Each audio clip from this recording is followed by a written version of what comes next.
कहानी की शुरुआत में हमें ये बताया जाता है कि क्रिमिनल्स को इस सोसाइटी में रहने का कोई राइट नहीं है और ऐसे लोगों के रहने के लिए एक जगह बना दी जाती है जो कि एक काफी बड़ा रेगिस्तानी इलाका था। और जो लोग बगावत करते हैं यानी उन लोगों का नाम होता है बैड बैचर्स। उनकी पहचान के लिए उन्हें स्पेसिफिक नंबर्स दे दिए जाते हैं। उस एरिया में दो ग्रुप्स होते हैं, एक होता है नॉर्मल इंसानों का ग्रुप और दूसरा होता है कैनिबल्स का ग्रुप। फिर हम देखते हैं कि कुछ पुलिस ऑफिसर्स एक लड़की को यहाँ पर लेकर आते हैं और यहाँ पर हम ये जान पाते हैं कि उस एरिया में ऑलमोस्ट 5000 से ज्यादा लोगों को लाकर छोड़ा होता है। वो लोग वहाँ से भाग ना पाए इसीलिए उनके लिए स्टील नेट की एक वॉल लगाई होती है वहाँ पर। जिस लड़की को भी वहाँ पर लाया गया था उसका नाम था आर्लिन। वो लड़की आगे बढ़ती है तो वहाँ पर वो एक बोर्ड देखती है जिस पर लिखा था कि बोर्ड के बाद जो एरिया है वो अमेरिका के अंडर नहीं है, यानी उस एरिया में जिस इंसान के साथ भी जो भी हादसा होगा अमेरिका उसका रिस्पॉन्सिबल नहीं होगा। आर्लिन के पास एक पेज भी होता है जिस पर लिखा हुआ था find the dream find the comfort. इस मैसेज में कंफर्ट वो जगह थी जहाँ डेजर्ट पर वो बैड बैचर्स रहते थे। कुछ दूर आने के बाद आर्लिन को एक कार दिखाई देती है जो कि खराब थी। रेस्ट करने के लिए आर्लिन कुछ टाइम के लिए उस कार में बैठ जाती है लेकिन उसे ये पता नहीं चल पाता कि कोई उसकी तरफ आ रहा है। लेकिन जब उसे इस बात का रियलाइज होता है तो काफी देर हो चुकी थी क्योंकि वो लोग आर्लिन को पकड़ लेते हैं। आर्लिन को जब होश आती है तो वो खुद को बंधा हुआ पाती है। असल में उसे दो फीमेल्स किडनैप करके यहाँ पर लाई थी। उनमें से एक लेडी सॉ लेकर आर्लिन की तरफ आ रही होती है और वो आर्लिन का हाथ काटने लगती है। हाथ के साथ साथ वो आर्लिन का एक पैर भी काट देती है लंच बनाने के लिए, क्योंकि वो ग्रुप था कैनिबल का। डेजर्ट पर कुछ खाने को नहीं मिलता इसीलिए लोग कैनिबल्स बन जाते हैं, जबकि दूसरे ग्रुप के लोग कंफर्ट में रहते थे। जो कोई भी डेजर्ट में आता था ये कैनिबल्स उसे पकड़ लेते थे और उससे अपना खाना बना लेते थे। और ये कैनिबल खुद को बिल्कुल फिट रखते थे, अपनी हेल्थ का काफी ख्याल रखते थे। वहाँ पर बहुत सारे लोगों को इन्होंने प्रिजनर्स बनाया होता है जिनके हाथ पाँव भी काटे गए थे। कैनिबल्स को जब भूख महसूस होती है तो वो इंसानों को पकड़ लेते हैं और उनकी बॉडी का कोई भी पार्ट काट कर उसे खा लेते हैं। और अब तो आर्लिन भी उनकी विक्टिम बन चुकी थी। वो समझ चुकी थी कि वो इन कैनिबल्स का खाना बनने वाली है और अगर वो जिंदा रहना चाहती है तो उसे यहाँ से भागना होगा। लेकिन वहाँ से भागना काफी मुश्किल था क्योंकि उसका एक हाथ और पाँव कटे हुए थे और उसे चेन से भी बांधा गया था। लेकिन आर्लिन को एक आइडिया आता है, वो अपनी पूरी बॉडी पर अपना वेस्ट मटेरियल लगा लेती है। नेक्स्ट डे एक कैनिबल लेडी आर्लिन को चेक करने के लिए आती है तो वो देखती है कि आर्लिन वेस्ट मटेरियल में लथपथ है। ये देखकर वो कैनिबल लेडी उसे आजाद कर देती है और आर्लिन को क्लीन करने के लिए खींच कर अपने साथ ले जाती है। फिर वो लेडी पानी लेने जाती है। इसी दौरान आर्लिन मौके का फायदा उठाकर एक रॉड छुपा लेती है। जब वो लेडी आर्लिन को क्लीन कर रही होती है तो आर्लिन उसी रॉड से उस पर स्टैब करती है जिससे वो कैनिबल लेडी गिर जाती है। फिर आर्लिन उस पर बार बार स्टैब करती है और कैनिबल लेडी की मौत हो जाती है। फिर आर्लिन क्रॉलिंग करते हुए वहाँ से भागने लगती है। आगे जाकर उसे एक स्केटिंग बोर्ड मिलता है जिसके जरिए वो वहाँ से भाग सकती थी। वो डेजर्ट काफी बड़ा होता है और आर्लिन थोड़ी दूर जाते ही थक जाती है और उसे भूख और प्यास लगने लगती है शिद्दत वाली, जिसकी वजह से आर्लिन बेहोश हो जाती है। वहीं पर एक आदमी था जो कि अकेला रहता था, यानी ना तो वो कंफर्ट ग्रुप का था और ना ही कैनिबल था। वो बूढ़ा था जिसकी वजह से वो अभी तक कैनिबल का शिकार नहीं बना था। ये आदमी आर्लिन को एक कैरेज में बिठाकर काफी दूर तक ले जाता है और आर्लिन को कंफर्ट तक पहुंचा देता है जहां कंफर्ट के बाकी लोग रहते थे। आर्लिन को वहां पर ड्रॉप करके वो आदमी वहां से चला जाता है। फिर हमें 5 मंथ्स बाद का सीन दिखाया जाता है जहां आर्लिन का एक घर होता है और उसके पास एक आर्टिफिशियल पाँव भी था उसका। कंफर्ट के लोगों का लाइफस्टाइल बिल्कुल डिफरेंट था और वहाँ पर तमाम फैसिलिटीज थी, लाइक वहाँ पर शॉप्स थी, मेडिकल फैसिलिटी थी। इसके अलावा वहाँ पर और भी बहुत कुछ था। इसके फौरन बाद हमें एक कैनिबल फैमिली दिखाई जाती है जिसमें फैमिली के हेड का नाम होता है मियामी मैन, जो कि अपनी वाइफ और बेटी के साथ रहता था।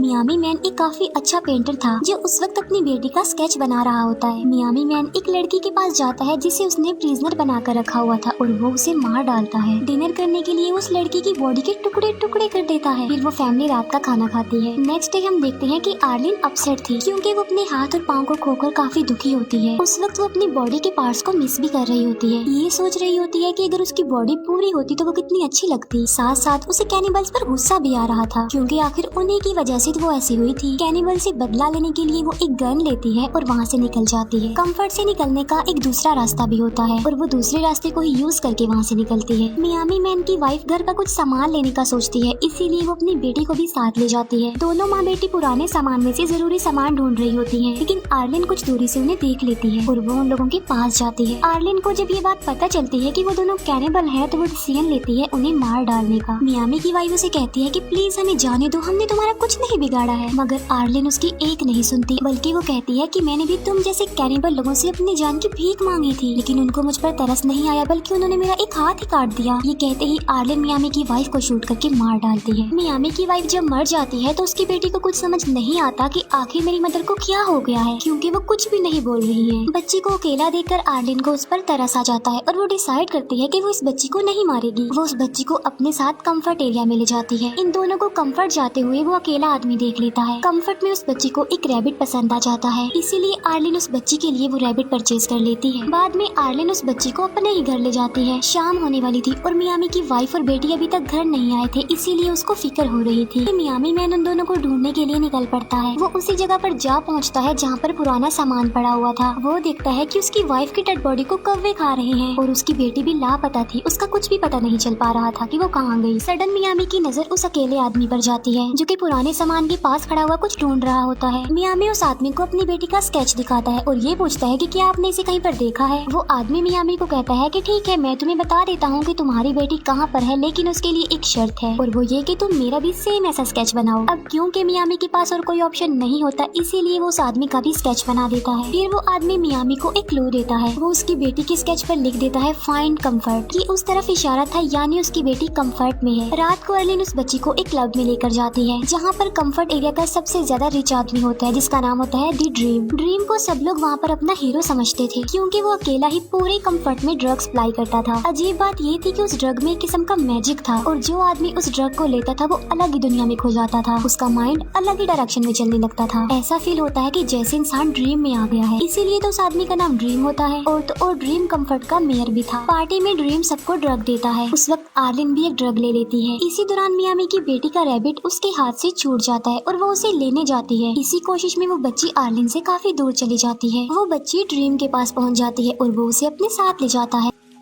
आर्लिन उस बच्ची को ढूंढने लगती है, लेकिन अब आर्लिन पर भी उस ड्रग का असर होने लगता है। उसे ऐसा लग रहा था कि वो ड्रीम में आ गई है और उसे अपने आसपास सब कुछ खूबसूरत नजर आने लगता है। आर्लिन उस बच्ची को ढूंढते हुए कंफर्ट से बाहर ही आ जाती है। आर्लिन का माइंड किसी और ही डायरेक्शन में चला गया था और उसे ये भी पता नहीं चल पाता कि मियामी उसके पास ही खड़ा हुआ है। नेक्स्ट मॉर्निंग जब आर्लिन को होश आता है तो वो देखती है कि वो कंफर्ट से काफी दूर है और मियामी मैन उसके पास ही खड़ा हुआ था और उसके हाथ में वो चीज होती है जिसके बगैर आर्लिन चल नहीं सकती थी, यानी उसका आर्टिफिशियल पाँव। मियामी उसे अपनी बेटी का स्केच दिखाते हुए पूछता है कि क्या तुमने इसे देखा है, जिस पर आर्लिन कहती है कि नहीं, मैंने इसे नहीं देखा, यानी यहाँ पर वो झूठ बोल देती है। किसी भी कैनिबल को कंफर्ट में आने की इजाजत नहीं थी। अगर कोई कैनिबल कंफर्ट के पास आ भी जाता है तो उसे शूट कर दिया जाता है। इसीलिए मियामी आर्लिन से एक डील करता है। वो कहता है कि मैं तुम्हें छोड़ दूंगा, लेकिन उसके बदले कंफर्ट एरिया से ढूंढ कर मेरी बेटी को लेकर आओ। और वो उसे वार्न भी करता है कि अगर तुमने ऐसा नहीं किया तो मैं तुम्हें किसी भी सूरत ढूंढ लूंगा और तुम्हें मार डालूंगा। आर्लिन इस डील पर एग्री हो जाती है। फिर ये दोनों कंफर्ट के लिए चल पड़ते हैं। आगे जाकर उन्हें एक कैनिबल आदमी मिलता है जो मियामी से एक सौदा करता है कि मैं तुम्हें फ्यूल दूंगा, मगर इसके बदले इस लड़की का पाँव काट कर मुझे खाने के लिए दो। वो कैनिबल आदमी मियामी को धमकाता भी है कि मैं तुम्हें मार डालूंगा और फिर जबरदस्ती इस लड़की को उठा कर ले जाऊंगा। इसीलिए मियामी उसकी बात पर एग्री हो जाता है और वो अर्लिन को उस कैनिबल को सौंप देता है। फिर वो आदमी अर्लिन को लेकर वहाँ से जाने लगता है। तभी मियामी उसकी तरफ एक नाइफ फेंकता है जो सीधा आकर उस आदमी को लगता है। उस आदमी की मौके पर ही मौत हो जाती है। मियामी उस आदमी का सारा सामान खुद रख लेता है और उस आदमी का एक हाथ भी काट कर अपने पास रख लेता है। फिर वो दोनों अपनी मंजिल यानी कंफर्ट के लिए आगे बढ़ते हैं, लेकिन रास्ते में ही तूफान आ जाता है वहाँ पर और हर तरफ रेत ही रेत छा जाती है। इसीलिए थोड़ी देर के लिए इन्हें स्टे करना पड़ता है। ये दोनों वहीं पर टेंट लगा कर अपना टाइम गुजारते हैं। तूफान रुकते रुकते रात हो जाती है। इसीलिए मियामी उस आदमी के कटे हुए हाथ को निकालता है डिनर बनाने के लिए। आर्लिन मियामी से पूछते हैं कि तुम कैनिबल यानी बैड बैचर्स कैसे बने। वो कहता है कि जब मैं 16 साल का था तो एक बोट के जरिए अमेरिका आ गया। अब क्योंकि मैं अमेरिका में अनऑथोराइज्ड पर्सन था, इसी वजह से मुझे बैड बैच बनाकर यहाँ भेज दिया गया। उन दोनों के साथ ही बहुत बुरा हुआ था, इसीलिए वो दोनों एक दूसरे के काफी करीब आ चुके थे। लेकिन तभी कोई मियामी को गोली मारकर उसे इंजर्ड कर देता है। तभी वहाँ पर एक स्ट्रेंजर आ जाता है जो अर्लिन को कहता है कि वो उसके साथ चले। यहाँ पर अर्लिन सोचती है कि क्या मुझे मियामी के साथ रुकना चाहिए या फिर उस आदमी के साथ चले जाना चाहिए, लेकिन लास्ट में वो उस आदमी के साथ जाने को ही प्रेफर करती है। वो कंफर्ट का आदमी था, इसीलिए वो उस आदमी के साथ कंफर्ट एरिया में आ जाती है।